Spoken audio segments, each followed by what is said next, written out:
दोस्तों अपने आप पे कंट्रोल करने के दो तरीके होते हैं। एक तो गांधी जी का तरीका और एक है स्मार्ट तरीका। गांधी जी का तरीका क्या है कि अपनी विल पावर का यूज़ करना। उदाहरण के लिए आपको फास्ट फूड नहीं खाना है, फास्ट फूड सामने पड़ा है तो क्या कह रहे हैं, मैं नहीं खाऊंगा नहीं खाऊंगा, है ना। ये एक तरीका हो गया, अपनी अपनी सेल्फ कंट्रोल से अपने आप को रोकने की कोशिश करना। लेकिन ये ज़्यादा इफेक्टिव नहीं होता, क्योंकि जैसे अगर हम काम करते हैं तो हम थक जाते हैं ना, उसी प्रकार हम जितना विल पावर का यूज़ करते हैं, हम एक बार नो कह सकते हैं, दो बार नो कह सकते हैं, बार बार अगर हमें सामने वो फूड दिख रहा है तो चांसेस है कि हम जाकर के उसको खाएंगे ही खाएंगे। बहुत नेचुरल सी बात है ये, है ना। जो लोग डाइट करने की कोशिश करते हैं, है ना, अपना वेट लॉस करने की कोशिश करते हैं, वो भी सेल्फ कंट्रोल के ऊपर बहुत ज़्यादा डिपेंड होते हैं। क्या करते हैं कि सब लोग खा रहे हैं, आइसक्रीम खा रहे हैं, फास्ट फूड खा रहे हैं, और वो सबके साथ में बैठ के कह रहे हैं नहीं नहीं मैं तो नहीं खाऊंगा, है। ये ठीक है, एक बार दो बार चल सकता है, लेकिन बार बार आप देख रहे हैं कि सब लोग खा रहे हैं और आप अकेले हैं जो नहीं खा रहे हैं, तो क्या होगा, आपकी जो विल पावर है धीरे धीरे वो कमज़ोर होगी। विल पावर एक मसल की तरह है, जैसे मसल का हम यूज़ करते हैं तो थकती है ना, थकावट होती है, उसी प्रकार विल पावर भी हमारी थक जाती है। तो स्मार्ट तरीका क्या है? स्मार्ट तरीका है, जो भी चीज़ आपको टेम्प्ट कर रही है, आपको ललचा रही है, उस चीज़ को ही अपने आप से दूर कर देना। अब कौन सी चीज़ें हैं जो हमें ललचाती है? सबसे पहली चीज़ है प्लेस।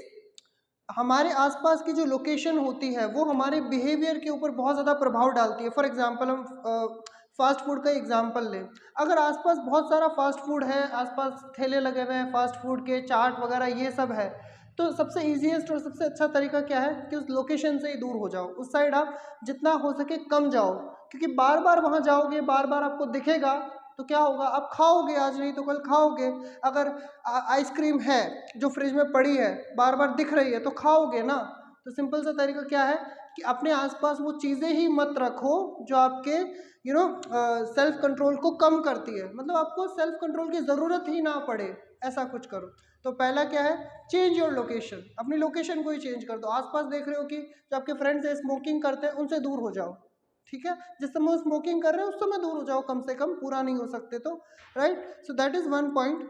सेकेंड इज, हमारा जो भी बिहेवियर होता है उसका कोई पर्टिकुलर टाइम होता है। फॉर एग्जांपल कोई स्मोकिंग करता है बार बार, तो एक पर्टिकुलर टाइम होता है जिस समय उसको बहुत बहुत क्रेविंग होती है कि स्मोकिंग करनी है, स्मोकिंग करनी है। या जैसे चाय है, तो चाय की क्रेविंग कब आती है? एक तो सुबह उठते ही आती है ना, एक शाम को 4-5 बजे के आसपास आती है, या दोपहर को आती है। तो कोशिश करो कि उस पर्टिकुलर टाइम पे आप अपने आप को बिजी रख सको या किसी और चीज़ में एंगेज कर सको। आपको पता है ना कि बार बार आपको इसी समय टीवी देखने का या फिर ये पर्टिकुलर काम करने का मन करता है, तो उस समय एंगेज कर लो अपने आप को।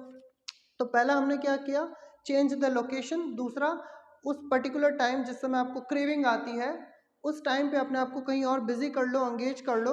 तीसरा है, कुछ पर्टिकुलर लोग होते हैं जो हमें उस बिहेवियर के लिए प्रॉम्प्ट करते हैं। उदाहरण के लिए अगर आप फास्ट फूड नहीं खाना चाहते हो तो आप देखोगे कि कुछ आपके आसपास फ्रेंड्स हो सकते हैं जो बहुत चाट खाते हैं, जो बहुत फास्ट फूड, पानी पूरी ये सब खाते हैं।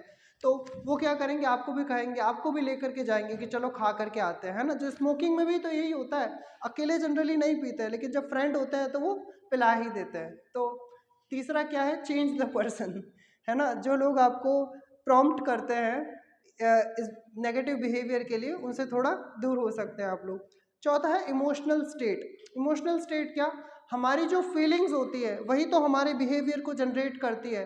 उदाहरण के लिए जब हम कंफ्यूज होते हैं तो क्या करते हैं, गूगल पे सर्च करते हैं। जब हमें बोरियत होती है तो क्या यूज़ करते हैं, सोशल मीडिया यूज़ करते हैं। और जनरली कुछ लोग बोरियत होती है तो क्या करते हैं, ओवर ईटिंग करते हैं, ज़्यादा खाते हैं, है ना। तो जो हमारा इमोशंस है वो भी हमें प्रॉम्प्ट करता है पर्टिकुलर बिहेवियर के लिए। जैसे एंग्जाइटी, कुछ लोग स्मोकिंग इसलिए करते हैं क्योंकि उनको लगता है हमारी एंग्जाइटी दूर होगी। अल्कोहल इसलिए लेते हैं क्योंकि उनको लगता है हमारी टेंशन दूर हो जाएगी, है ना। तो जो भी इमोशन आपके बिहेवियर को प्रॉम्प्ट कर रहा है, उस बिहेवियर, उस इमोशन पे काम कीजिए, है ना। उदाहरण के लिए अगर आप बोरियत होती है तब आप ओवर ईटिंग करते हैं, तो आप क्या कर सकते हैं, आप बोरियत को दूर करने के लिए कुछ और तरीके फाइंड आउट कर सकते हैं, जैसे म्यूजिक सुनना, सिंगिंग करना, पार्क में चले जाना। तो जब भी आपको बोरियत हो तो बजाय ओवर ईटिंग करने के आप दूसरी चीज़ें कर सकते हैं, जिससे आपकी ओवर ईटिंग कम हो जाएगी, आपको सेल्फ कंट्रोल की ज़्यादा ज़रूरत नहीं पड़ेगी। लास्ट एंड फाइनल है प्रीसीडिंग एक्शन। प्रीसीडिंग एक्शन मतलब क्या होता है, हमारी जो हैबिट्स होती है वो एक दूसरे से जुड़ी हुई होती है। उदाहरण के लिए कुछ लोगों का होता है कि जैसे ही वो अपने रूम पे जाते हैं सबसे पहले क्या करेंगे, सबसे पहले वो टीवी देखेंगे, है ना। तो टीवी देखने से पहले जस्ट क्या किया, रूम में गए, तो रूम से गए, उसके बाद नेक्स्ट एक्शन उनका होता है टीवी देखना।